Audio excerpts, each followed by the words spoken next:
Fala galera, tudo bem? Sejam muito bem-vindos a mais um episódio de Desobediência Produtiva. Hoje eu trouxe um perfil do mercado que talvez seja uma das formações mais incríveis para você que quer se espelhar no mundo de tecnologia, um profissional de tecnologia. As empresas de tecnologia, não é segredo para ninguém, que elas estão com um poder muito grande no mercado, pelo nível de transformação que elas geram. Elas são os direcionadores da nova maneira de se trabalhar na sociedade, né? Então, hoje a gente vive no Brasil uma dificuldade muito grande para fazer a migração de mão de obra para mão de obra de tecnologia. E talvez hoje, você que quer ter o passo a passo, você que quer se transformar num profissional de tecnologia, eu te sugiro pegar um papel e uma caneta e anotar, porque hoje eu trouxe para cá um dos perfis mais simples e humildes relacionados ao cargo que ele ocupa. Esse cara é um craque, ele é um gênio, mas não pura e simplesmente por ser um gênio, pelo esforço que ele entrega na jornada que ele se propôs a viver relacionada ao mundo da tecnologia. Hoje ele ocupa um cargo muito forte de e-commerce numa das grandes plataformas de tecnologia do Brasil e do mundo, que é a Vtex. Eu tenho o privilégio de receber o Eric Buzzi, um jovem de 36 anos que fez uma especialização recentemente em Harvard. Tem vários insights bacanas para compartilhar com vocês. Então hoje vai ser de fato um episódio de pura desobediência produtiva, porque a história dele é uma história de superação, é uma história de extremo conhecimento. Eu quero aprender um monte. Eu espero que vocês que estejam ligados no nosso episódio aqui do Desobediência Produtiva aprendam bastante também, porque esse cara ele é especial, ele é legal, ele é humilde, ele é simples e ele tem vários desafios para vencer. Ele vai compartilhar com a gente. Tudo bem, Eric? Tudo jóia, Ivan. Obrigado demais pelo convite. Estou muito honrado de estar aqui nessa cadeira. Vários amigos e pessoas que me inspiram já passaram aqui. Para mim é uma honra muito grande. Eu vou começar de cara. Olha só, gente. Vocês já viram que ele fala bem. Mas o Eric, ele sentou aqui para falar o seguinte para mim. Na verdade, a gente se conectou antes de gravar esse podcast porque ele tinha uma dificuldade, acreditem, de comunicação. Às vezes ele se sabotava, achava que não tinha bagagem ou insumo ou credibilidade suficiente para dar uma palestra, para vir num podcast. E essa dificuldade aos poucos foi se transformando num posicionamento de superação, né, Eric? Sim, ela ainda é uma dificuldade, né, Ivan? Mas que eu fugia de vários desafios que eu tinha lá atrás. Então, palco, por exemplo, câmera, era uma coisa que eu não fico confortável, né? Uhum. Você já é um cara que está acostumado, né? Vivência de anos por aí. E de um tempo para cá, eu decidi me atirar. Falei assim, eu não vou mais fugir. Eu vou começar a falar sim para tudo, eu vou errar, eu vou aprender com esses erros, mas é só assim que eu vou vencer esse medo, né?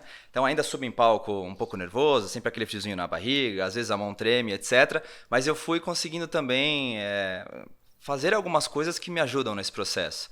Acho que é a única forma de eu conseguir vencer e superar esse desafio, né? É a única forma, e sabe o que eu acho? Eu acho que o primeiro passo que você deu e que fez com que você tivesse essa mudança, essa viradinha de chave na cabeça, é o simples fato de você parar de observar que você não é competente para tal coisa, ou para tal atuação, ou para tal conteúdo. Porque, na verdade, pelo pouco que eu te conheço, é impressionante a sua jornada no mundo da tecnologia. Você é sim considerado, não por você, tá? Eu já pesquisei várias pessoas no seu entorno. Você é um outlier desse segmento. Você tem apenas 36 anos e hoje você divide cadeiras com grandes nomes que estão há anos e anos e anos buscando um posicionamento e acumulando conhecimento, e você teve isso num curto espaço de tempo. Você é muito respeitado no mercado hoje. E eu acho que o primeiro passo é o fato de você ter reconhecido minimamente isso para que você pudesse dar vazão a esse conteúdo tão rico e genuíno, porque a sua jornada é uma jornada incrível. Nós vamos contar a história do Eric aqui para vocês, gente. Ele entrou como estagiário numa empresa de tecnologia e hoje é uma das cadeiras mais importantes. Ele é disputado a tapa no mercado. A tapa. Esse cara, se ele abrir a boca aqui, tem um monte de empresa tendo... Ele é contratado a peso de ouro. Mas eu queria que você me falasse desse reconhecimento. Opa, eu não sou uma fraude. Isso foi um processo, acho que ainda é um processo, né? Então, eu começo minha carreira lá atrás, muito na questão de testar aquilo que eu queria, aquilo que era bom para mim. Comecei num ramo nada tradicional, como eu sou formado em engenharia, eu vou para o mundo de autopeças, ainda como estagiário, faço intercâmbio nesse caminho, que eu acho que era importante, né? Era legal que essa faculdade, ela pagava metade da mensalidade, essa empresa pagava metade da mensalidade da minha faculdade, né? E meus pais, sempre no intuito de ajudar, eles falaram assim, filho, fica com esse crédito, a gente vai continuar pagando a sua faculdade até o final. E aí comecei a juntar uma graninha. Você é de São Bernardo? Sou de São Bernardo. Isso viabilizou meu intercâmbio, né? E aí fui pra lá, cara. Pra onde você foi? Eu fui pra Los Angeles. Simplesmente pra melhorar o meu inglês, né? Eu tinha estudado muito tempo aqui no Brasil, mas eu queria colocar a prova e melhorar. E aí a Liva, em 2008, hoje é muito comum Zoom, né? O pessoal, videoconferência. Eu comecei a usar aquele tempo pra me conectar com várias pessoas. Naquela época a gente usava o Skype, né? E eu falei, poxa, autopeças é um ramo que eu respeito muito, mas eu não estava feliz. Não tinha aquele dinamismo que eu procurava, sabe? E aí comecei a conversar com várias pessoas de fora e do Brasil, por videoconferência nesse período, para ouvir um pouquinho mais. Aí 2 segmentos me chamaram a atenção, tecnologia e a parte de investimentos. Eu volto para essa empresa, porque eu estava no meio da crise de 2008, né? Eles me ofereceram uma vaga de efetivo na empresa, não mais um estagiário. E aí eu falei, pô, cara, eu queria testar outra coisa. E aí eu lembro que o diretor de engenharia falou assim, o que você gostaria de testar? Eu falei, acho que vendas. É um lado mais comercial, mais parecido do que eu tô conversando com a turma aí, né? E aí eu voltei em vendas e ali começa meu mundo. Num segmento muito tradicional, em vendas mais técnicas, né? Mas eu já comecei a aprender bastante. Começo vários processos no mercado de tecnologia e de investimentos. Na mesma semana eu passo num dos maiores bancos de investimentos no mundo e numa das maiores empresas de tecnologia do mundo, a Oracle. E aí, como o programa era bastante estruturado, eu falei, cara, eu vou para cima desse programa de trainees da Oracle. Nunca tinha ouvido falar em Oracle, por incrível que pareça. É uma empresa gigantesca, né? Você sabe. E nunca tinha ouvido falar sobre banco de dados, nada disso. Então, era um mundo completamente novo para mim. E fui, cara, me atirei de cabeça. Pra desbravar esse mundo sem ter nenhum tipo de conhecimento preliminar. E aí o programa de trainee, você tinha que fazer shadow, né? Você era uma sombra de um grande executivo. Éramos 10, cada um era alocado para um grande executivo. Eu fui alocado junto com o Mário Tillet, é um dos caras que eu mais respeito no mercado. É o meu padrinho corporativo até hoje. Que legal. E aí eu lembro, cara, que todo mundo lá colocando o seu terninho e acompanhando os caras, alguns indo para reuniões em São Francisco, Rio de Janeiro. E esse cara chegou para mim e falou assim... tá aqui um cartão de crédito da empresa, você tem essas contas, essas empresas, esses produtos e você precisa realizar vendas para essas empresas nesse período. E aí, cara, imagina, bagagem pequena demais, não conhecia a tecnologia, o que eu fiz? Me frustrei. Mas comecei a estudar muito. Eu tinha muito medo, né? A Oracle é uma empresa muito boa, é uma escola de vendas, mas o mercado naquela época, não só essa empresa, mas todas as outras, é assim, vendedor não performava, muito rapidamente e já era demitido. E eu ficava muito naquilo, será que isso é pra mim? Será que eu consigo, né? Uma tomada de risco enorme, né? Enorme, né? Mas me atirei. E aí aquilo que me frustrou, muito depois de muito tempo, eu comecei a refletir, eu falei, pô, cara... Eu já estava acumulando vários quilômetros em vendas. Aquilo ali já estava ajudando a minha formação, né? E foi muito bom, porque eu estava em tentativa e erro, falando com várias empresas, vários executivos de mercado, eu fui aprendendo bastante. Depois virei Inside Sales nessa própria empresa, né? E esse cara me ajudando também, sempre me guiando. E as coisas foram acontecendo. Quando você menos imagina, Eric, o medo... ele não passa a ser um obstáculo, mas ele passa a ser um hóspede que faz parte da rotina do dia a dia e você aprende a lidar com ele. Sim. E você percebe que ele não é uma barreira, ele não é um limitador daquilo que você de fato pode fazer. E quando você nota, a jornada vai passando, o tempo vai passando, você não foi demitido, pelo contrário, você vai absorvendo experiência, você vai crescendo na sua profissão e quando você vê, fala, poxa, já vim até aqui, não acredito que o meu rastro deixado é esse. E as coisas estão bem, eu estou aprendendo, né? Você começa a se apropriar das suas características, sejam elas positivas ou negativas, e reconhecer que as coisas estão andando. Sim. E aí, ao mesmo tempo, a síndrome do impostor parece que vai saindo de lado, né, aos pouquinhos. Sim, aos pouquinhos. E você reconhecendo suas vulnerabilidades, fica mais fácil de você se proteger. né? Acho que aí que tá o grande lance da coisa. E aí foi indo, aprendi muito, vendedor, vendi RP na época por telefone, né? O Inside Sales faz isso, você ficar ligando para as empresas, tentando uma porta ali, vendendo por telefone.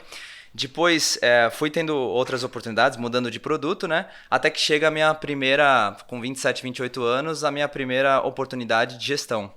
Que sem querer, era a bandeira que eu carrego até hoje, ela estava sendo trazida até mim. Que é o mercado de e-commerce. Legal. Eu fui convidado para liderar, né, o início de um novo produto na América Latina, da Oracle, né, uma plataforma de e-commerce. Então, fui o cara que eles mandam para fora, vai aprender lá o que é esse novo produto e etc. E voltei para cá, montando o time, montando estratégia e tudo mais. Imagina um jovem, 28 anos, que nunca liderou pessoas, fiz um monte de cagada. E mais uma vez aprendendo na jornada, né? O quanto pessoas... Eu sou um cara que valoriza muito pessoas, meu time, eu sou um cara de muito mão na graxa, etc. Muito por aprender ao longo dessa jornada, né? Mas no começo eu não tinha nenhuma visão como essa. Era muito assim, resultado, vamos lá, vamos entregar. Para mim era só trabalhar mais. E depois eu fui aprendendo que tinham outros combustíveis. Saúde mental e tudo mais. Psicológica. Exato. Mas assim, como os números sempre foram muito bons, acabou escondendo um pouco, né, os erros. Mas eu fui Me conta aprendendo como é que foi eles. esse processo, por exemplo, 28 anos, te mandaram para fora, você foi para onde? Fazer o quê? Eu fui para Boston aprender um pouco sobre o produto, né? Tá. Curto período, Quanto tempo? Eu fiquei ali 2, 3 semanas aprendendo sobre o produto. E aí você tem um objetivo, assim, ó, tá aqui o produto, era um produto que ele ainda não estava pronto para a América Latina, mas ele foi o que mais cresceu. A empresa lançou para o mundo inteiro esse produto, que era ali a migração das soluções on-premise, que é para a nuvem, né? A gente ouve tudo na nuvem. Mas como é que eram essas soluções on-premise? Você comprava licenças de software, você comprava, né, toda a infraestrutura e, cara, ficava a critério da empresa ter que montar tudo aquilo.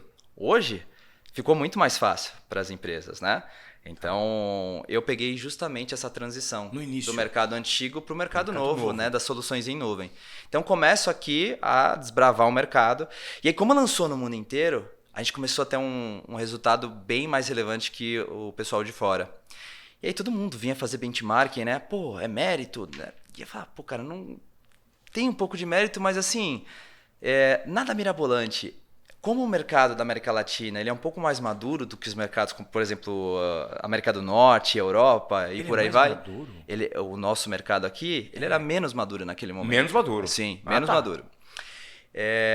Cara, aqui começou aí, porque a solução não tinha várias funcionalidades importantes, mas que aqui o mercado não enxergava como essencial. Desconhecia, ou seja, Exato. Era uma falta de informação por acesso à informação, uma formação mesmo. Exato. Né? E aí eu comecei a aprender muito nessa jornada, né? E aí depois, muito por esse período, depois fui promovido na Oracle, mas para um cargo um pouco mais amplo, mas aonde o e-commerce ainda era um dos produtos do meu portfólio, né, junto do meu time, mas eu fui picado pelo bicho do e-commerce. Aquilo eu gostei. Por quê? Porque você está todo dia falando com decisores, você está falando com empresas que vão ou melhorar um canal de vendas, né, um canal importante de receita, ou elas vão desbravar alguma coisa, seja no B2C, né, vendendo para o consumidor final, ou seja no B2B, vendendo para outras empresas. Tá. Então isso para mim é muito legal, cara. Cada dia eu estou falando com um segmento diferente, em desafios ou oportunidades diferentes, e eu vou aprendendo muito. E aí, cara, coisas da vida, né? Durante esse período na Oracle, eu tava buscando, eu falei assim, tô muito tempo sem estudar. Eu fiquei 7 anos focado em entregar resultado, trabalhar. E 7 anos sem férias? E aí, cara, eu sempre achava muito sorte, né? Falei, cara, isso é muito sorte. Depois, olhando pra trás, eu falo, não, cara, eu acho que aquele momento foi importante ralar.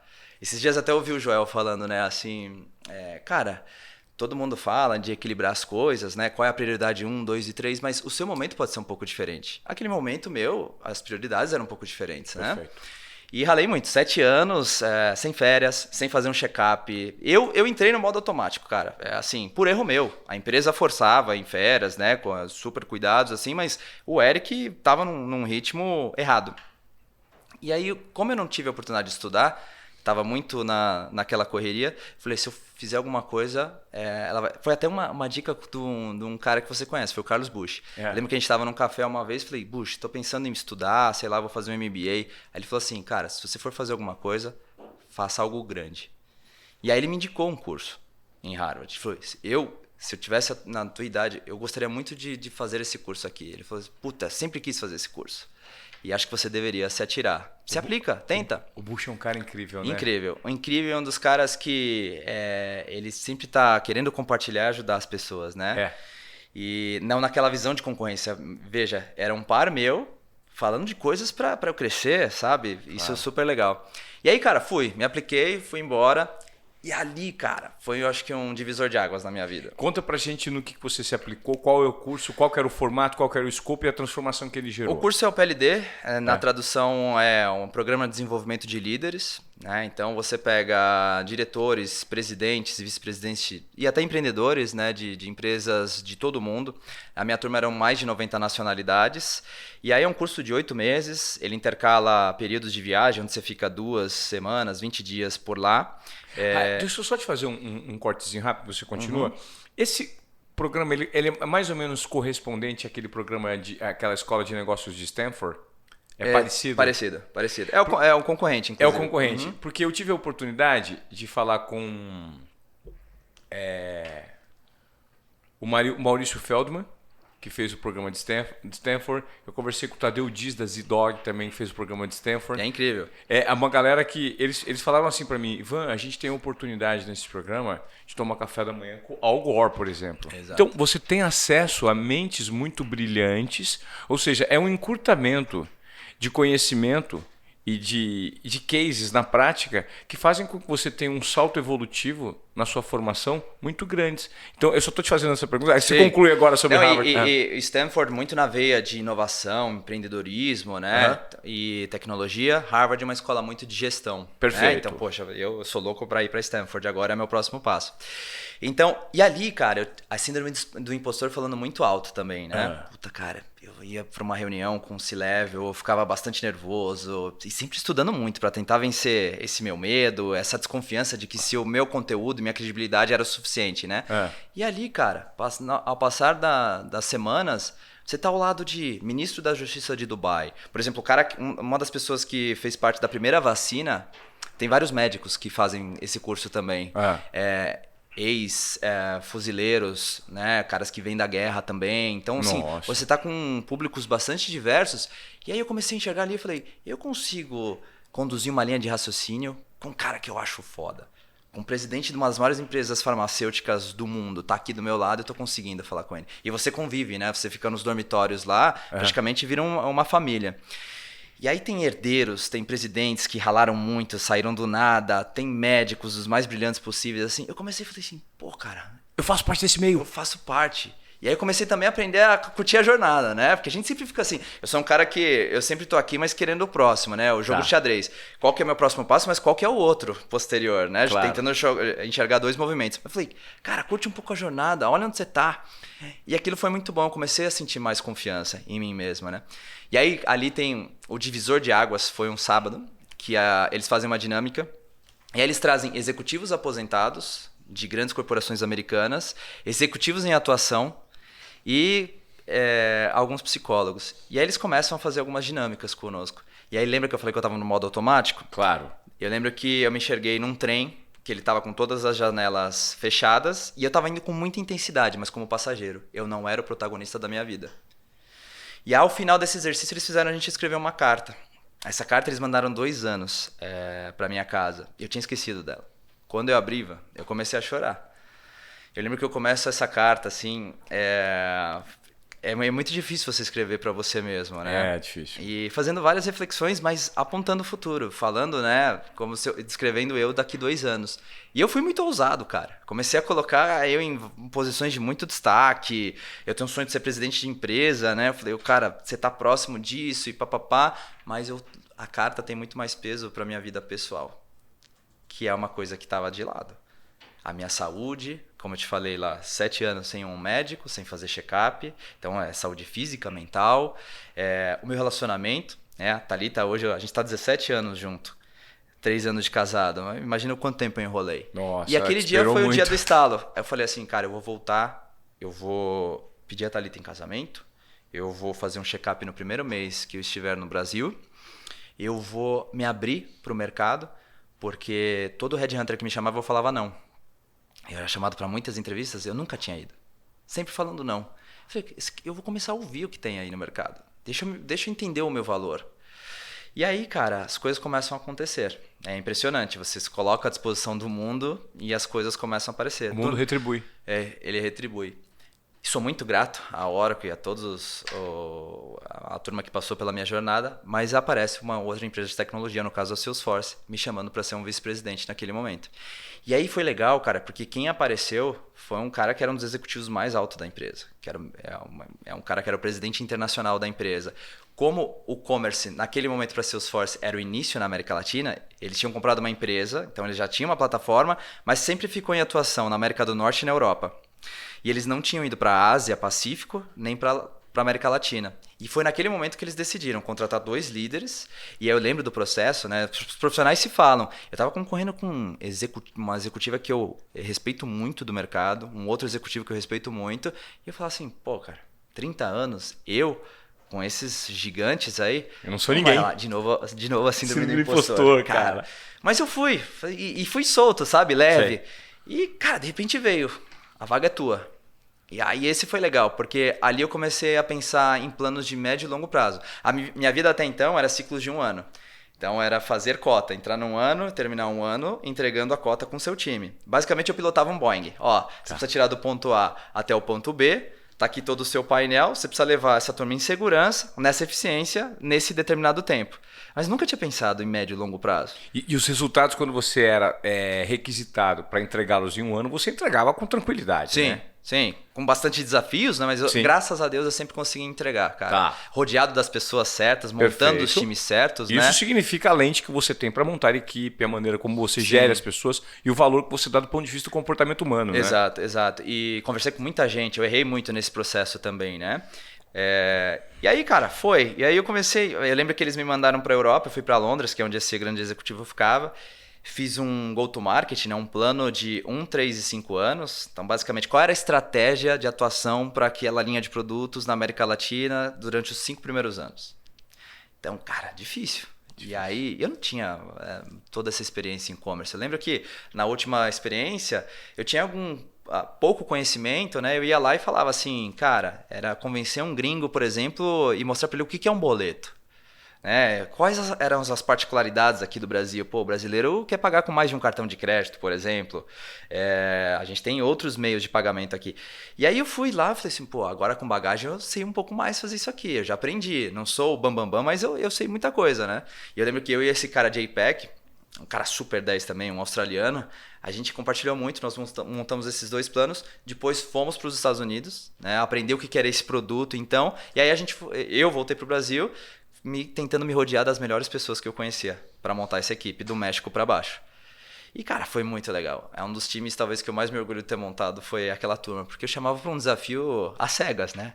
Cara, é isso aqui, ó, parece ser grande, tinha uma empresa maravilhosa aqui na retaguarda, né? Mas, cara, a gente vai desbravar um mundo contra gigantes. Tinha uma Vetex aqui no Brasil, que, pô, é uma empresa que eu sempre respeitei, que ela dominava o mercado já. Certo. A cada 10 negócios que a gente entrava, a gente perdia a maioria para a Vetex, né? Com vários players. E foi super legal, mas ali tive outra lição de vida. Eu estava numa empresa linda, maravilhosa, que eu respeito muito, até hoje sou muito grato, mas eu comecei a aprender que, cara, a liderança é muito importante. E você estar alinhado com a tua liderança, em termos de valores e visão também para aquilo que você precisa executar, é muito importante. E, cara, de novo, a vida aparecendo. Aparece uma das pessoas que eu mais admiro no mercado, que é a Cris Palmaca. Não sei se você conhece, uma pessoa muito legal também para bater um papo. Não conheço, mas quero já estar convidado. É uma das executivas mais admiradas no mercado aí, como um todo. E ela me convidou para liderar uma vice-presidência dentro da SAP. E aí, cara, não fazia nenhum sentido. Eu estava ali na empresa que eu sempre quis estar, que era a Salesforce. E eu falei, pô, vou migrar agora para outra empresa, para um portfólio maior, mas aonde ainda o e-commerce era uma coisa das mais importantes, né? Mas eu lembro que lá em Harvard a gente aprendeu uma lição do professor Jim Collins, que ele falava assim, não tome as suas decisões baseadas em títulos, cargos ou cadeiras, né? Aí ele fala uma expressão assim, first who, then what. Perfeito. Primeiro quem, depois o quê. E, cara, isso martelou na minha cabeça. Falei, ela é uma pessoa que eu admiro pra caramba. eu vou desbravar uma nova jornada que eu vou aprender muito com ela. E fui. Lembro que a gente fez alguns cafés da manhã, cara, topei e fui pra lá, assim, super empolgado. Fiquei só 9 meses, cara. Eu queria ter ficado mais tempo trabalhando com ela. Tá. É que surgiu realmente uma oportunidade. De novo a vida. Aparece no meu WhatsApp o Mariano em junho de 2020. O Mariano da Vtex. O Mariano é um dos founders da Vtex, né? Tá, explica pro nosso público de Desobediência Produtiva que em toda essa jornada que a gente tá construindo, como, por exemplo, a Vtex atua no mercado. De uma maneira, você não sabe como a Vtex atua. Calma que o Eric vai explicar para vocês. O nome Vtex, poucos sabem, né? Mas ele vem de uma referência no passado de vitrine têxtil. Por que vitrine têxtil lá no passado, né? Porque Mariano e Geraldo estudaram juntos na faculdade e trabalharam na Icatu. A história deles é super legal também, super inspiradora. Né? De novo, first who, then what. E eu tô aqui não é à toa, não só aos dois, mas outras pessoas.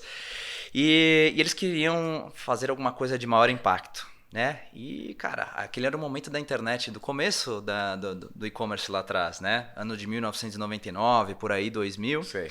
E, cara, eles começaram a procurar alguma coisa na internet.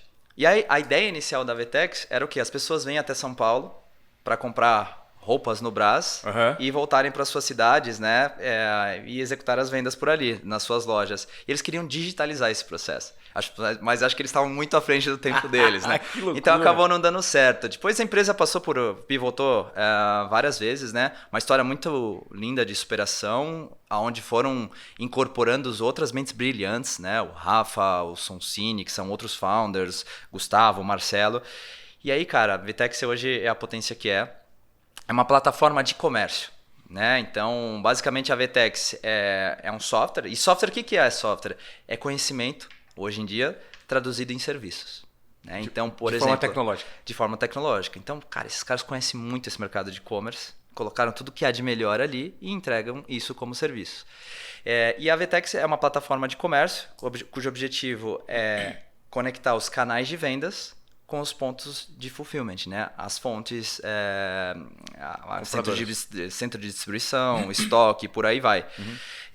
E, cara, ela foi crescendo. Hoje ela não é apenas isso. Hoje a Vtex, ela é solução para loja física, para live commerce, para tudo que você imaginar, tudo que envolver comércio, nós temos solução hoje. Uau. E é uma grande potência, né? Fez o seu IPO na NYSE aí em 2021. Tá desbravando o mundo. Avaliado em quanto, hein? Quanto foi esse IPO? Esse IPO, cara, na época, a gente passou por um momento bastante maluco no mercado de tecnologia, né? Que houve uma explosão, os múltiplos eram bastante relevantes, né? Mas girando na casa ali de 4, 5 bi. Na época, e hoje o mercado... Dólar ou real? Dólar. 4 bilhões de dólares. 4 bilhões de dólares, algo em torno disso. E foi um super desafio. Uma das coisas que brilhou meus olhos foram exatamente isso. Eu lembro que o Mariano, ele me ligou, cara, a gente fez vários cafés. E como eu conectei o Mariano, né, de novo a vida. Eu conheci esse cara em Nova York. A gente estava no mesmo local, né, era um bar na época. E eu cheguei para ele, estendi minha mão e falei assim... Prazer, Mariano. Admiro demais você e sua empresa. Né? E ele ficou segurando a minha mão assim, pô, quem é você? Legal, prazer, tal. Eu falei, eu sou o Búzio, eu comecei o e-commerce da Oracle na América Latina, eu tô fazendo a mesma coisa na Salesforce. A gente se conecta em janeiro de 2019. A gente ficou conversando ali, na ocasião ali também tava o Geraldo, que é o outro founder também, né? Foi super legal o papo. E a gente conversou por uns 40 minutos. E a gente voltou a se conectar em junho de 2020, onde aparece ele no meu WhatsApp, né? Uma história bastante legal. E os pontos se conectam, né, de novo, você é disponível para o mundo, né? E aí eu lembro que, cara, ele é um cara muito inspirador, né? E ele me pediu 3 coisas na empresa. Depois que eu topei, a gente ficou 3 meses conversando, depois fez sentido, porque eu não queria abandonar a grande líder, né? Que eu tinha ali depositado a minha carreira. Eu queria ficar por mais tempo. Só que a história era tão legal, o brilho no olho era tão legal e o desafio de levar, né, o conhecimento aqui, o profissional de digital commerce para o mundo. A gente tem uma bandeira, Ivan, que é o seguinte. Pô, a Índia é reconhecida pelo call center, a Alemanha é reconhecida pelos carros, Estados Unidos o varejo, as empresas de tecnologia e tudo mais. Pô, por que não o Brasil ser reconhecido pelo digital commerce? né? Não só o Brasil, mas a América Latina. E a gente está levando essa bandeira para o mundo. Que legal. Hoje já são cerca de escritórios em 16 países, a gente tem cliente dos mais variados países, né? Em 16 países, uma empresa brasileira, que Sim. orgulho, E eu cara. lembro que ele me pediu 3 coisas. Aí ele falou assim, me ajuda a corporativar a empresa sem burocratizar, né? Eu que estava vindo das grandes corporações, então revisão de processos, estrutura, estratégia e tudo mais, é muito focado aqui no Brasil. Me ajuda a vender para empresas grandes, né? Cada vez mais a gente quer ir para as grandes empresas do Brasil. A gente cresceu maiores, muito, né? a gente cresceu muito no comecinho nas pequenas, nesse período agora recente médias, mas a gente quer as grandes corporações do Brasil e do mundo, né? E o terceiro e último pedido foi assim, cara, a gente não é só marketplace e-commerce como plataforma, nós temos vários outros serviços, várias outras soluções para o mercado, né? Me ajuda a alavancar isso também.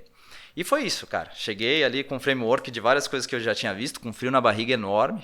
Hoje eu estou responsável por vendas, marketing e alianças, né? E a gente está lá fazendo um trabalho. Eu completei 2 anos de casa. É um desafio maior que o outro a cada dia. Você, durante essa jornada, você teve uma formação? Porque você foi buscando, né, Érico? O que eu noto é que você se abriu para o mundo, você enfrentou as suas dificuldades, você deu de cara com as suas fragilidades e a todo momento, inclusive o simples fato de você estar aqui agora, dividindo a sua história, provocando insights em toda a audiência do Desobediência Produtiva, você tem uma postura muito proativa de humildade, de aprendizado. Você sabe o que te trouxe até aqui. Você sabe que você pode ir muito além pela capacitação que você tem e pela conexão dos pontos que estão se revelando durante a sua jornada. Mas você teve uma formação muito interessante. Eu queria que você me falasse desses pontos de virada em momentos-chave, por exemplo, com os insights que você recebeu nesse curso em Harvard. Você tinha me contado aqui nos bastidores das pessoas com quem você convivia lá, né? Como é que eram essas dinâmicas? Estar num ambiente desse, em Harvard, com pessoas muito, muito empoderadas e que vêm de nichos extremamente relevantes no planeta. Então, por exemplo, o ministro da Justiça de Dubai. Sim. Então, o filho de um grande empreendedor, um grande herdeiro da Índia, eu não sei. Essas pessoas estão todos no mesmo ambiente que você. Como é que é se posicionar ali e enfrentar esses desafios de provação para si próprio, muitas vezes? Sim. A minha primeira viagem, ela foi um pouco mais quieta, eu diria assim. Eu fiquei um pouco apagado. Porque tinha muito aquela de síndrome do impostor, eu queria falar menos, ouvir mais, né? Uhum. E eu não me abria muito com a turma, não compartilhava. E foi legal que o próprio grupo, você vive a gente chama os living groups, né? Que são andares ali dentro da própria universidade. E ali tem no meu Instagram até tem, ali eu fiz a filmagem para mostrar que a turma perguntava bastante como é que era o meu dia a dia lá, né? Então, você tem uma sala em comum, uma sala de estar, uma cozinha e uma sala de reunião.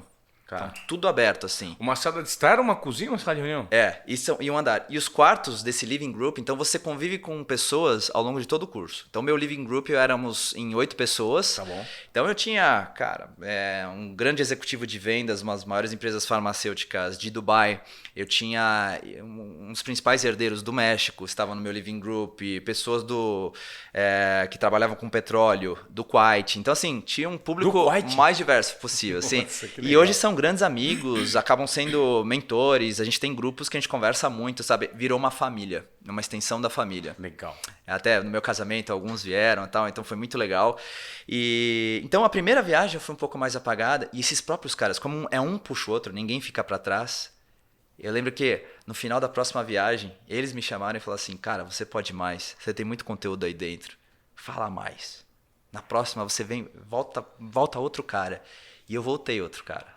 Ou seja, o estímulo dos próprios companheiros de turma. E a cabeça de ninguém ficar para trás. A gente tá aqui, todo mundo. Então, assim, a gente fica noites estudando, às vezes até madrugada, porque tudo é baseado em cases reais de empresas, né, que superaram desafios. Então, a gente fica ali, então a gente estuda de manhã. Geralmente, a gente toma café da manhã bem cedo, senta lá naquela sala de reunião nossa, do nosso andar. Tá bom. E é engraçado porque, assim, todos os quartos estão em volta, Ivan, dessas salas que eu te falei, assim, então, são todas abertas. Então, saiu, todo mundo já se encontra. Você saiu do teu quarto, todo mundo está se encontrando ali. Então, a gente faz a primeira prévia, então a gente discute o case e tudo mais, vai para aula, fica o dia inteiro em sabatina de aula, à noite janta, volta para estudar até madrugada, resolve alguns exercícios e tudo mais. Então ali foi muito legal, cara. É pancadaria, Pancadaria. É trocação Eu de... nunca li tanto na minha vida. Você frita muito a cabeça, né? Você lê muitos cases e livros. Por exemplo, aulas que você vai ter que ler um livro de 300 páginas para aquela aula. Então eu nunca li tanto, né? Então foi bem bacana esse processo. E num curto espaço de tempo? Curto espaço. O curso dura 8 meses, então assim, é uma pancadaria. Eu tenho várias apostilas assim dentro de casa. Eu falo, caramba, olhando hoje, eu falei, pô, a gente passou por tudo isso e é bem legal. Ô Eric, E eu realmente recomendo, tá, cara? Assim, não precisa, eu sei que não é uma oportunidade, não é uma realidade. Eu fui muito privilegiado de poder fazer esse curso, né? Mas tem várias coisas boas no Brasil também. Hoje o conhecimento está tão acessível, né, cara? Não precisa chegar a esse nível não muito... Não precisa. Se você tem a oportunidade, legal, vai lá. Eu realmente recomendo, porque para mim foi um divisor de águas na minha vida. Mas, cara, não precisa se frustrar e falar assim, puta, cara, eu não tenho condições de você que tá aí do outro lado, né? Cara, começa a buscar o conhecimento na onde você tem a oportunidade. Como eu fiz em vários momentos da minha vida até chegar a essa oportunidade, né? Eu gosto de falar isso, né? Porque eu acho que é uma coisa muito restrita. São pouquíssimas pessoas no Brasil que têm a oportunidade de estudar lá, né? Menos de 1%. Então, eu falo para a turma, cara, coloca isso ou como motivação e tudo mais, mas tem várias outras coisas ao longo do processo. Porque você não chegou simplesmente lá no estágio final sem passar por alguns processos que te levaram até esse estágio final. Então, é necessário que as pessoas tenham um entendimento de qual que é a jornada delas. Você que está acompanhando a Desobediência Produtiva, aqui a gente está conversando com um cara que eu falei... Logo no início, já te preparei. Esse cara é outlier, ele é completamente fora de série, mas ao mesmo tempo, ele poderia ter sido hoje, se você não tivesse tido um comportamento que eu chamo de comportamento de desobediência produtiva, que você é muito direcionado pela sua intuição, pelo seu nível de confiança em você mesmo e pela coragem, que é a tomada de risco de colocar a sua intuição, a sua confiança, ou seja, o seu auto-reconhecimento. Reconheço que sou essa pessoa e vou apostar por meio da coragem. E vai dar com a cara na porta várias vezes. Mas isso é um processo individual de quebra dos próprios protocolos para te levar a eventuais estágios evolutivos. E eles vão acontecer. Não importa o tempo. O fato é, quando vão acontecer, se você se propor a não desistir. Sim. Porque a jornada ela é persistente. Eu adoro uma analogia que eu sempre trago, que o Rafa Velar fez uma vez, e eu adoro citar as fontes também. O Rafa falou assim uma vez para mim, lá atrás, falou assim, Van, a nossa jornada individual, como seres humanos, seja ela do ponto de vista pessoal ou profissional, ela acaba sendo uma jornada que eu comparo como uma luta de boxe de 12 assaltos. Tá? Quando você chegar no quarto ou no quinto assalto, você vai ficar enlouquecido para jogar a toalha. Vamos desistir. Olha como é que tá minha cara. Toda arrebentada.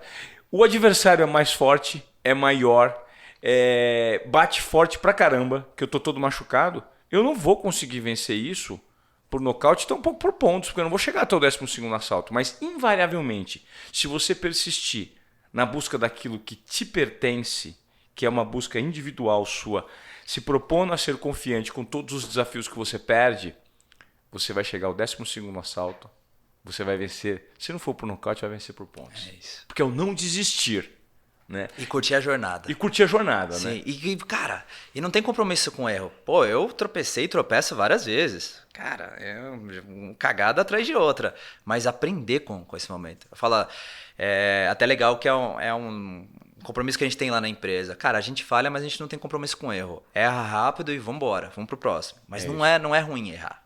Faz parte do processo. Você trouxe um case que eu achei super interessante quando a gente estava conversando nos bastidores. E a gente bateu um maior papão antes, né? De começar a gravar. E ele contou coisas assim que eu falei, para, vamos começar a gravar. Porque aqui na Desobediência Produtiva é assim, como a gente não tem pauta e o roteiro vai rolando de acordo, porque eu me proponho a fazer uma conversa com os entrevistados. Eu sou direcionado pela minha curiosidade, né? E aí ele estava me contando que teve um professor que te provocou algo interessante em um desses debates que vocês estavam fazendo em Harvard, né? E que você aprendeu uma lição. Eu queria que você compartilhasse com o público do Desobediência. Tá, foi um professor indiano. Eu estava na aula. E como é que é a aula, né? Fica todo mundo com o seu nome na frente. É uma tribuna, basicamente. E eu lembro que a primeira rodada, Ivan, eu ficava assim, ó, eu ficava baixando, me escondendo, assim, pra ele não me chamar, né? E a aula, ela é dinâmica. O começo da aula, ele já vai colocando o case e só no final ele vai dar a teoria. Mas boa parte da aula ele fica ali. A aula dura horas, tá? Não é uma aula de 1 hora. E aí fica colocando assim. E aí do tipo assim, Eric, qual que é o seu ponto de vista sobre esse determinado desafio? Aí eu falo o meu posicionamento. Aí ele pega e vira. Ivan, lá do outro lado da sala. Tá. Ivan, você concorda com o Eric? Nossa, ou seja, ele te obriga a ter, de acordo com os dados e as evidências apresentadas, a formação de uma opinião sobre aquilo. Isso. E, cara, ele imagina que você estudou aquele case Tá. e aquele mercado e tudo mais. E você tem que defender o teu ponto de vista. E aí, cara, beleza. Essa era a dinâmica da aula. Vem esse professor, Rohit, que é um indiano. Ele chegou pra mim e fez uma pergunta. Cara, respondi, consegui defender meu ponto de vista. Ele já emendou uma segunda, emendou uma terceira, fui bem até aí. Na hora da quarta pergunta, cara, não sabia.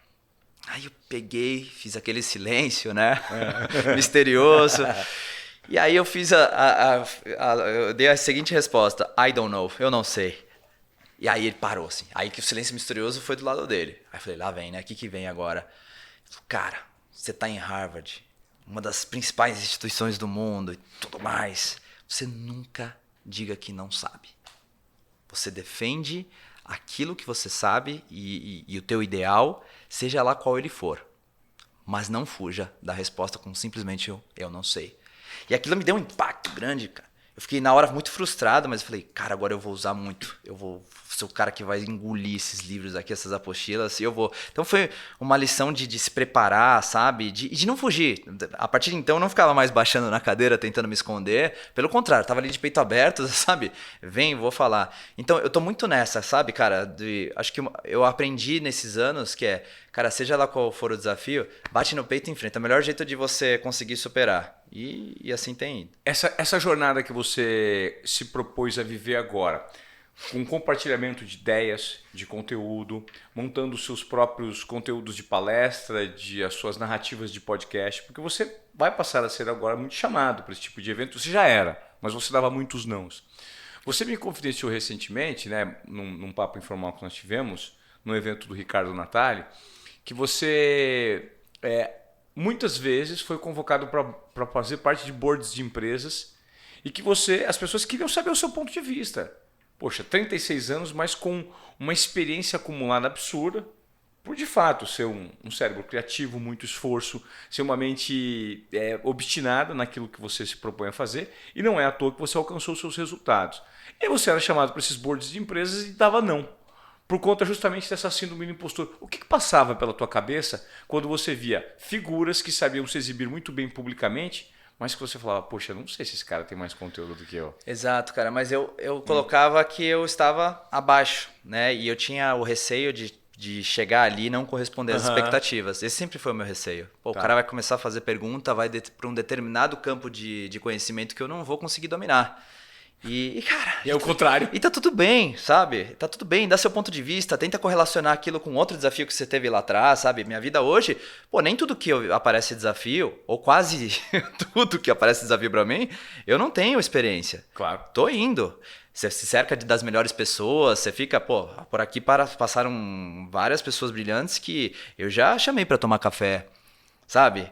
Cara, eu assumi o marketing, por exemplo, né, na Vetex, por exemplo. Eu já tinha feito marketing em outras empresas, mas acho que não na forma como a Vetex precisa. Eu já falei com umas 8 pessoas de mercado, vários CMOs, para aprender com eles. Então tá tudo bem não saber, cara. Vai se rodear das melhores pessoas, vai ler muito, né? E aí depois eu falei assim, cara, eu comecei a me atirar mais. Quando eu comecei a me sentir mais confiante. Cara, eu acho que é o processo que todo mundo tem que fazer. Não se esconda, porque se ficar se escondendo e fugindo desses desafios, não vai crescer. As oportunidades não vêm na tua frente, né? Você sabe que você me trouxe à cabeça um pensamento muito interessante que também mudou a minha cabeça de um curso que eu fiz com o Dr. Tyson. E o Neil deGrasse Tyson, né, o astrofísico, ele explica o seguinte, que não importa o quanto você sabe, o que importa são as perguntas certas que você faz para procurar saber. É isso. No caminho do conhecimento. Porque ninguém domina todas as áreas. Ninguém é dono, senhor do universo. Ou seja, você pode ter um conhecimento específico em determinada área e que você talvez domine melhor do que eu. Mas talvez eu tenha um conhecimento humano, do ponto de vista comportamental, até técnico em outro segmento, que você não domina. Eu posso compartilhar com você, desde que você faça as perguntas certas, no sentido de eu compartilhar com as respostas assertivas para você. Né? E eu acho que esse é o grande atrativo do mundo corporativo hoje. Você sentar em mesas com pessoas que estão dispostas a te encurtar caminhos no sentido de você melhorar a sua performance, gerar transformação para a sua empresa. E quando a gente fala disso, Eric, a gente está falando sobre comportamento humano. Né? Empresas são 100% feitas por pessoas, para pessoas, com os donos sendo pessoas, para transformar um mundo de pessoas. Sim. Então, se a gente não se preocupar do ponto de vista do comportamento humano, saúde mental e ESG, que são as pautas que estão em alta hoje, você não vai ter performance. Você concorda com isso? E Concordo. que isso mudou muito. Esse paradigma hoje está muito presente com corporações com gestões mais assertivas e alinhadas com o futuro. Concordo, totalmente. E hoje está muito mais fácil, né, Ivan? As pessoas estão mais acessíveis. Então, no passado, você estava ali como um desafio na empresa, como um executivo. Eu não vejo não vejo que as pessoas eram tão abertas a isso. Hoje as pessoas vêm aqui compartilhar. Claro. E o lance de fazer as perguntas certas, você faz um papel muito importante, eu acho que para nós hoje em dia, que você é um cara que sabe extrair bastante das pessoas. Então, ouvir teu podcast, a gente consegue tirar vários insights aqui que a gente consegue aplicar rapidamente no dia a dia, muito por conta disso. Então, se eu não sei fazer as perguntas certas, cara, tem um monte de conteúdo aí, de gente que está extraindo informação das pessoas, né? Então... cara, por exemplo, se você não sabe sobre um determinado assunto, você precisa conhecer alguém que saiba daquilo. E vai atrás. E é aquele executivo que só ficava atrás da mesa hoje, tá todo mundo querendo compartilhar informação, né? Eu tô muito nessa, Ivan. O pessoal tem falado assim, você toma muitas críticas, né? Do tipo, pô, tá indo falar, tá querendo aparecer. Não, cara, eu tô querendo compartilhar o meu conhecimento. Né? E eu tenho conhecimento de digital commerce aquilo que eu puder ajudar empreendedores, executivos a melhorarem as empresas deles, para mim é super legal. E nesse processo de ajudá-los a melhorar o desempenho das empresas deles, eu estou ajudando pessoas. Porque pessoas estão crescendo nesse processo. Perfeito. E para mim, cara, isso é super gratificante. Vários me ajudaram lá atrás, se eu puder retribuir nisso. Eu comecei a perceber também, e esse é um dos propósitos do meu podcast aqui do Desobediência Produtiva, né? Que resultados, e resultados principalmente que são os mais reconhecidos na sociedade, que são os resultados financeiros. Pô, de repente você está aí na sua jornada e você está muito preocupado com o dinheiro que você ganha. Dinheiro, gente, invariavelmente, todo ser humano no planeta faz. É só você trabalhar. Vou dar um exemplo. Se eu comprar hoje um pacotinho de balas aqui, que eu pague em 100 balas, R$5, e dividir em pacotes menores, entregar ali na esquina por pacotinhos menores de R$2, de R$5 eu posso fazer R$200. Eu vou estar trabalhando. Isso é dinheiro, eu gero dinheiro, e o dinheiro vem. Então, independentemente da ocupação que você tiver, se você trabalhar, o dinheiro vem. Mas eu acho que o grande objetivo nosso enquanto sociedade, principalmente para algumas pessoas aqui do Desobediência Produtiva, é você gerar um senso de identificação com o que de fato você está fazendo para ganhar esse dinheiro e qual transformação você gera enquanto ser humano pela sua jornada de vida. Poxa, quem você consegue ajudar? O quão positivo você é, o quanto de transformação você gera no ambiente que você está, e as pessoas se sentem felizes, não só com sua presença, né, energética, mas com o que reverbera do teu trabalho. Então, se eu estou podendo aqui no Desobediência Produtiva compartilhar insights que gerem algum tipo de educação prática para um curto espaço de tempo que você possa aplicar na tua vida, entrevistando, por exemplo, o Eric, eu fico feliz, porque esse é meu papel, usando algo que eu domino, que é a ferramenta chamada comunicação, para compartilhar alguma coisa que possa ser interessante para a sua vida. Pode ser que você não aproveite, mas pode ser que aqui a gente gere transformação para muitas pessoas, que é o retorno que eu recebo, sabe, Eric? Muitas pessoas falam assim, cara, obrigado pelo seu podcast, você mudou minha vida, porque você entrevistou fulano, ciclano e beltrano, essas 3 para mim marcaram minha vida e por conta disso eu consegui transformar minha vida pessoal, minha vida profissional. Então, isso significa doar, gerar uma transformação independentemente do resultado. Você imagina que se eu sentasse aqui e só pensasse, não, se eu não for entrevistar o Eric hoje, se o custo da minha hora que é alto, eu não for ganhar alguma coisa em troca, eu não vou fazer. Não, eu não estou pensando no resultado financeiro. Eu estou pensando no resultado conceitual que a gente gera por meio da discussão de ideias. Então, por isso que a gente consegue trazer aqui perfis como o seu, como das pessoas que você admira, que já passaram aqui pelo nosso podcast, e que a gente consegue gerar transformação. Eu acho que você entrou nesse looping agora, né? A sua função, não só enquanto profissional, enquanto ser humano, ela vai muito além, né, Eric? Eu tô buscando um propósito. Eu já tive essa conversa com pessoas com mais idade que eu. Falei assim, cara, a hora que você beirar os 40... Eu não sei se é coincidência, né? Eu tô com 36 hoje, mas eu comecei um novo estalo na minha vida. Falei, cara, eu tô buscando ajudar outras pessoas, outras empresas por aí nesse processo. E não tem jeito, se expor. Eu falo que eu mais aprendo do que eu acho que eu agrego para as outras pessoas nesse processo, nessa jornada. Isso que é o mais legal, o que é mais rico. Você não só... Porque eu recentemente gravei um podcast com o Léo Chaves, o cantor sertanejo. Sim, eu vi. E ele tava falando de como é gostoso você compartilhar a fala, né? Cara, é um processo que você vai aprendendo. Você vai acumulando repertório. Então, assim, olha que legal. Inclusive hoje, a minha posição na empresa, ela me dá bastante disso. Porque todo dia eu tô sentando com executivos ou empresários falando de negócios diferentes. Poxa, Eric, tem uma ideia aqui, eu quero abrir um marketplace para disruptar o mercado B2B. Não, cara, eu tô aqui, eu tenho uma ideia genial para o segmento de moda. E aí você vai começar a falar, verificar as oportunidades, os desafios também desse processo, e depois você consegue correlacionar e compartilhar uma coisa de um determinado segmento com outro segmento, sabe? Obviamente sempre na ética, né? Sempre ali sem abrir informações importantes, mas você consegue correlacionar um desafio, uma oportunidade de um lugar para o outro. E é onde está a grande riqueza da história, porque o teu repertório vai enchendo. E aí vai ficando cada vez mais legal. E você consegue entrar de maneira mais confiante, porque você tem mais conteúdo. Já vi mais coisas, sabe? Eu acho que isso aí faz parte de um processo da gente estabelecer novas conexões neurais. Sim. Ou seja, a sua cabecinha, o ponto A não falava com o ponto Z. Né? Quando você se propõe a... Eu nunca tinha pensado dessa forma, é legal. Não é legal? É isso. Não, e você sabe que essa viagem aí, que eu já entrei numa outra viagem, que você, eu vou meio que... viajando aqui de acordo com o que me direciona. Eu também busco muito isso, do ponto de vista de networking, de relacionamento com novas pessoas, e entender um pouco mais sobre cada segmento. E às vezes, o meu desafio, Eric, é assim, eu não entendo absolutamente nada do que você faz, mas eu sei que você é um grande... Não estou te falando no seu caso específico, eu entendo um pouquinho. Mas eu trago uma pessoa aqui que eu não sei nada que ela faz.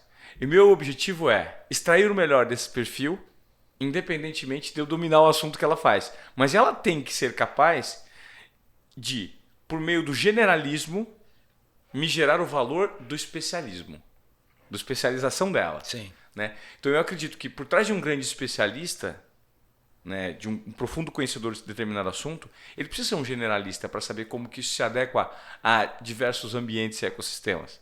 Então que eu acho que é exatamente o que você consegue fazer. Sim. Você é um profundo conhecedor do seu segmento, hoje e-commerce, mas você tem um conhecimento geral que pode fazer com que quem não conhece profundamente aquilo que você faz, você vai encurtando caminhos e dando o passo a passo de informação para gerar um impacto no todo. Né? Que é o que a gente está tentando fazer aqui. E muitos acham assim, puxa, a Eric chegou, já vai vender a plataforma. Não, se não for a tua necessidade, eu não vou. Esse dia mesmo, eu estava com alguns empreendedores, já está com um tamanho relevante, e aí, poxa, cara, a gente quer montar um e-commerce, etc. e tal. Eu falei, por quê? Eu comecei a fazer vários porquês, assim. E aí eu cheguei no momento e falei assim, cara, como é que tá a tua página no Instagram? Como é que tá a tua presença nas mídias sociais da tua marca? Pô, começa a gerar tráfego antes. Entra no marketplace aí, começa a testar. Começa a aprender um pouco mais e ganhar maturidade nisso. Então, cara, não é para todo mundo a mesma fórmula. Isso é legal. E também não tenho interesse, cara, de fazer uma venda em toda a interação minha. Não, eu quero entregar aquilo que é o melhor para aquela pessoa e para aquela empresa naquele momento. Perfeito. Isso pode acarretar uma venda ou não. E mesmo quando não acarreta venda, é legal isso. Porque eu tô nesse processo há muitos anos. Às vezes você faz isso com o empreendedor, depois ele volta grande. Tá. E, pô, cara, agora é o meu momento. Agora eu tô pronto para a tua plataforma. Legal. Existem muitas empresas no Brasil. Ainda, como é que está o tamanho da expansão desse segmento no Brasil? Ainda existe um campo muito vasto para ser desbravado, Eric? Existem muitos produtos e serviços que podem ser oferecidos por meio de uma estratégia digital que ainda não são? Sim, e eu acho que assim, eu queria comparar com outros mercados mais maduros. Né? Vou trazer dados de 2020 que já tá mais fresco na minha cabeça. E-commerce no mundo. América Latina, em 2020, teve um GMV, o valor transacionado do e-commerce na América Latina foi de 84 bilhões de dólares. 84 bilhões? Bilhões de dólares. Que ano? Isso 2020. Tá. Se você pegar a América do Norte, né, ali teve mais ou menos 650 bilhões de dólares. Cara, olha quão longe nós estamos. Quase 10 vezes. Praticamente de 2 países, né? Europa, na casa de 700 bilhões de dólares. E Ásia, 2,3 trilhões de dólares. Então você fala assim, cara, Latam não é nada perto disso. Mas, cara, é muita coisa. Porque a gente vive no caos do varejo aqui. Nosso varejo é extremamente desafiador. Toda a parte de tributação, impostos e tudo mais. Cara, fazer uma troca e devolução no Brasil é completamente diferente dos Estados Unidos. Lá é facinho. Exato. E aí eu vejo, cara, que o empresário aqui, na sua criatividade, a gente está conseguindo fazer coisas maravilhosas. E aí, falando de potencial, linkando na tua pergunta, eu vejo um potencial enorme. Por quê, Ivan? É um mercado gigante, né? A gente está apontando aí um mercado acima de 120 bilhões de reais, em termos do que é transacionado aqui no Brasil. A pandemia, obviamente, foi um grande alavancador. A gente saiu num momento pré-pandemia, onde o e-commerce representava, nas vendas totais do varejo, algo em torno de 4% e 6%. O quê? Então, tudo que era vendido no varejo, o e-commerce representava entre 4% e 6% pré-pandemia. Pré-pandemia, tá. Hoje, no Brasil, a gente está falando algo em torno entre 11% e 12%. A gente vem oscilando cada trimestre 11% e 12%. Eu pensei que tinha chegado uns 20, 30. Não. Se você pegar Estados Unidos, por exemplo, hoje o número é algo em torno de 17%. Se você pegar, por exemplo, Inglaterra, que é um país bastante maduro em e-commerce, um dos mais maduros do mundo, a gente está na casa de 36%. E, obviamente, a China ali acima dos 50%. Então, veja o potencial em termos de crescimento. E-commerce, quando você está numa população grande, como a do Brasil, uma das maiores populações do mundo, é um cenário extremamente promissor. Mas aí você enfrenta outras dificuldades. Que aí eu linko outro gatilho do potencial do e-commerce. Sabe qual é a porcentagem média, mais ou menos, de brasileiros desbancarizados? Desbancarizados? Não tenho ideia. Então, a gente estava numa pesquisa da Neotrust essa semana, o número foi de 36%. Então, imagina, 36% da população no Brasil não tem um cartão de crédito. Não tem uma conta num banco. E aí, como é que você faz uma compra no e-commerce? Não tem como. Não tem como. Você tem que pedir o cartão emprestado. Exato. Então, no movimento de bancarização, a gente está vendo várias fintechs aparecendo aqui no nosso mercado, a gente começa a democratizar um pouco mais esse segmento. E por isso que eu vejo o e-commerce, ele vai continuar crescendo. Não na proporção da pandemia, cara, que foi extremamente feroz o crescimento, mas ele vai continuar crescendo ao longo dos próximos anos. Poxa, essas pessoas vão começar a ser inseridas. Hoje a gente tem a questão do Pix. Pix foi um baita disruptor aqui no nosso mercado. Ele burocratizou ele é inclusivo. Pagamentos, né? E ele é inclusivo. Você hoje está falando de Pix parcelado. Então você está trazendo pessoas que não tinham condições. Outro dado interessante, a média de limite de cartão de crédito no Brasil, ela está em torno de R$ 1.300, R$ 1.400. Então não é todo mundo que pode ficar consumindo o limite do cartão de crédito fazendo compras. O Pix trouxe isso. A pessoa consegue fazer um parcelamento nessa modalidade. Então a gente não é só Pix, hoje existe Pix parcelado, boleto parcelado, a gente tem várias empresas fintechs fazendo isso, né? E por isso tá aí a minha grande aposta. E aí te falando assim, poxa, por que teu olho brilha na Vetex, né? E nesse mercado? Lembra que eu falei lá? A gente é 84 bilhões. Hoje em dia a gente é 120 bilhões. Hoje os caras já estão em 1 trilhão aqui, 1 trilhão na Europa e a Ásia já explodiu. Cara, olha o potencial da Vetex. A gente só está experimentando outros países. Nossa. Mas olha o potencial de crescimento, de levar. E a gente nasceu no caos do varejo brasileiro. Cara, a gente sabe fazer várias coisas que lá são complexas. Por exemplo, marketplace é uma coisa que, cara, a Vetex aqui tem vários players sendo marketplace. Com a nossa solução, você pode vender em marketplaces de mercado, como a Amazon, Mercado Livre, entre outros, né? Ou você pode ser um marketplace também. Então, cara, a gente conseguiu evoluir muito nisso. Quando lá fora agora começa a falar em termos de marketplace, além dos grandes dominantes players, né, do mercado, as próprias empresas querem ser, a gente já sabe muita coisa aqui no Brasil, a gente já aprendeu muito. Agora, talvez a pergunta que possa surgir entre os ouvintes aqui do Desobediência Produtiva será que eu estou num período de maturidade suficiente para ter o meu marketplace, ou estar no marketplace e distribuir os meus produtos e serviços no digital? Qual que é a medida, normalmente, para que o empreendedor dê esse passo, Eric? Porque tem muita gente que pode estar e não está, e tem muita gente que quer estar e não está preparado para tal ainda. Sim. Quais são os parâmetros para as pessoas se enquadrarem? Eu acho que o Marketplace, ele democratizou a entrada nesse mundo digital. Tá. Então, poxa, você montar o teu e-commerce, existe uma complexidade, porque não adianta você ter a melhor solução do mundo sem saber pilotar. Você precisa de um conhecimento mínimo de varejo, você precisa saber conduzir aquilo, né? Claro. Eu faço um paralelo que é, você montar a melhor loja de e-commerce do mundo seria montar como se fosse uma loja no deserto. Sem tráfego não vai ter venda, certo? Perfeito. Então, eu diria assim, se não tem uma maturidade ainda, usar os marketplaces para começar a experimentar isso. Né, começar aprendendo ao longo do processo. E tem vários, por exemplo, esses dias a gente teve uma conversa com um grande banco, né, do Brasil. E os caras apareceram assim, pô, a gente quer montar, a gente viu vários marketplaces aí sendo montados no setor financeiro, né? Então você tem uma base de clientes muito grande, você fala, eu vou agregar mais valor montando um marketplace e vou usufruir de um canal de receita bastante relevante, né? Oferecendo produtos e serviços. E aí a gente fiz a pergunta assim, mas por que você quer montar? Você vai trazer gente de varejo ou vai ser pessoas que estão acostumadas com o dia a dia do banco, por exemplo, para pilotar? Isso é muito importante. Tem que estar acostumado com o varejo. Tem. O varejo ele tem as suas particularidades, né? É um segmento brilhante. Mas não adianta só montar uma loja. Então é assim, cara, é conduzido muito. Ela é uma ferramenta para democratizar o pequenininho a entrar, mas quando você quer montar o seu marketplace, aí eu diria a complexidade é um pouco maior. Tá. É o conceito do in-out. O conceito do marketplace in é quando você, com a sua marca, você quer se tornar um marketplace. Tá? E o marketplace out é quando você quer pegar a sua marca e vender em um marketplace de mercado já existente. Perfeito. E isso precisa existir uma educação Sim. empreendedora para que aconteça. E talvez você seja um dos grandes responsáveis por desbravar isso. Por isso a nossa bandeira da educação. A gente está aqui no objetivo de trazer conhecimento para vários empreendedores no Brasil, justamente para ajudar nesse processo. A gente entende que quanto mais profissionais capacitados, melhor vai ser o mercado e todo mundo vai crescer, né, nesse processo. E, cara, a gente também tem hoje uma dificuldade com recursos, o mercado inteiro.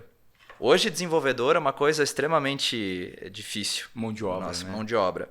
Mas a pessoa que vai pilotar o e-commerce é uma das profissões que estão mais assim, em evidência hoje. Todo mundo montou, né, um e-commerce na pandemia, seja ele B2C, B2B. Tá. Por exemplo, a empresa que teve que ficar com seu canal, os seus vendedores dentro de casa, ela teve também que enxergar uma maneira, montar uma maneira para vender para outras empresas. Então foi um momento de grandes aberturas de e-commerce aí pelo Brasil. Só que, cara, começa a faltar profissional. Então a gente tem essa bandeira de formando pessoas. A gente tem programas desde trazer profissionais que estão ingressando no mercado de trabalho, né, das melhores universidades. A gente tem programas de inclusão. Você está em outro segmento ou você não está em nenhum segmento, quer aprender sobre o nosso mercado. Por exemplo, não indo para o lado de e-commerce, eu como um dos meus chapéus é vendas, eu não estava conseguindo contratar com diversidade nos últimos meses. Falei, pô, cara, eu posso simplesmente aceitar isso como uma condição ou a gente pode montar alguma coisa nisso. E aí a gente começou a montar vários grupos para mulheres, trans e vários grupos assim, para assim, ó, não importa o seu segmento, se você quer ser um vendedor de tecnologia no B2B, não precisa ser, não estou falando de VTEX. Se quiser vender qualquer plataforma para outras empresas, trabalhar em qualquer empresa de tecnologia, vem para cá. E a gente montou um curso de 8 semanas para essas pessoas. E eu fui dar aula. Várias pessoas do meu time, da empresa, founders da empresa foram dar aula. Isso é muito bonito, é a gente colocando ali o nosso tempo, né, para tentar ajudar não só as pessoas, mas o mercado como um todo. Claro, mas depende de vocês, né, Érica? O próximo passo evolutivo no desenvolvimento desse mercado com compartilhamento de conhecimento. Sim. Porque vocês que dominam, vocês precisam ajudar, de certa forma, a cascatear esse conhecimento para formar novos perfis, para a gente gerar essa transformação. E assim, qual a universidade de e-commerce? Né? Hoje a gente já começa a ver algumas coisas aparecendo, mas assim, não existia uma universidade para isso. A Universidade do Varejo, por exemplo. Então, cara, todo mundo aprendendo na raça, né? Na jornada dos últimos anos.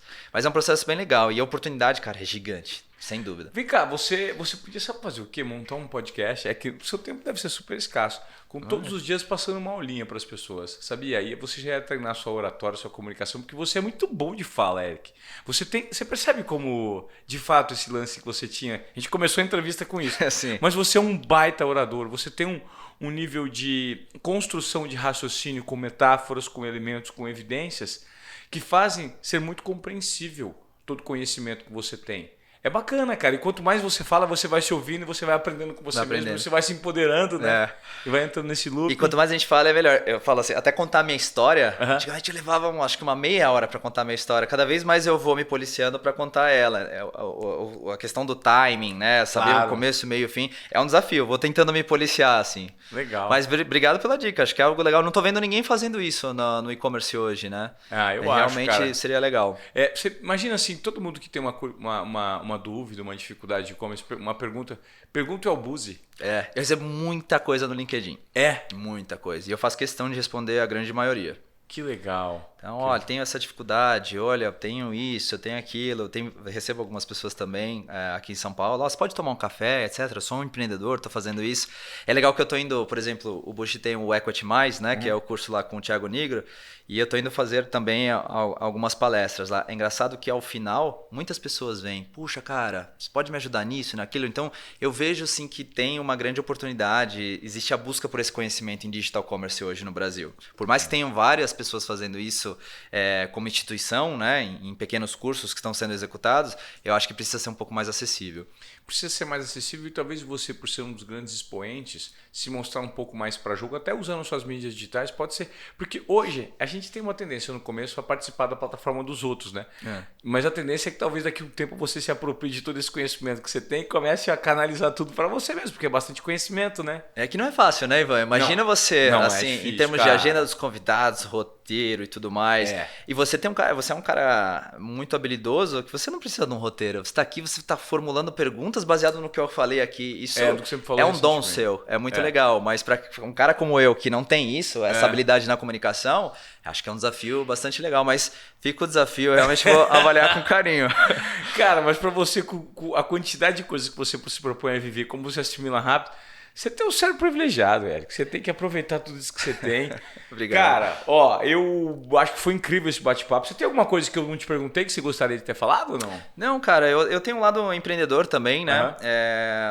Sou sócio da Plumes, que é hoje uma empresa de CRM também. Acho que é bem legal. Então, venho desbravando isso dentro de tecnologia, né? É uma coisa que eu gosto de falar também, porque todo mundo falava assim, existe um paradigma. O Eric, o executivo, a almofadinha, será que ele consegue fazer? Então, eu fui me atirar aí também. Eu fui aprender com a molecada. Que legal. Hoje eu sou mais um empreendedor do que um executivo dentro da VTEX, né? O que é muito legal. E como que é o nome da empresa? Plumes. E acho que isso é muito legal também. A gente que foi mais uma superação minha. Será que eu posso aquilo? E acho que é legal a gente desbravar outra jornada. Abrir esse negócio que deu muito certo. Como funciona? Eu quero saber A Plumes é uma empresa que nasceu como um gerador de proposta, né? O gerador de proposta é aquilo que nem um RP, nem um CRM faz bem. Então, por exemplo, um vendedor quando chega para montar uma proposta para um cliente, o que ele faz? Ele vai para o Word, Excel ou PowerPoint. Então, o objetivo era melhorar esse processo, né? E ao longo dos anos ela virou um CRM, né? Para vendas B2B, mais recentemente. A gente precisa dessa solução, Giovana. Olha aqui, ó. É impressionante. Ela passou por uma fusão agora com a Sankia, que é uma das maiores empresas de RP aqui do mercado, com grandes empreendedores brasileiros, né? E muito legal nessa jornada que eu mais aprendo do que eu agrego com o meu conhecimento, né? A minha entrada lá foi muito para agregar conhecimento, mas eu tô aprendendo muito mais nessa jornada. Já abri negócio também no passado e quebrei. Então, assim, eu já fiz bastante coisa, além do cargo só executivo, né? Muito nessas de será que eu posso? Então, eu tô nessa, Ivan, tô me atirando, sabe? Sabe o que é legal? É porque você consegue fazer o que muitas pessoas têm dificuldade aqui, que é você usa o seu cargo corporativo, ou seja, a certa estabilidade que você tem do ponto de vista de algo com previsibilidade, para você usar no seu contratempo a possibilidade de você dar algumas tacadas de empreendedorismo. Sim. Não necessariamente podem dar certo ou não. Sim. Uma tomada de sempre risco. no cuidado do compliance, sim. Mas, por exemplo, fujo de coisas que conflitam, né? Claro. Tudo mais.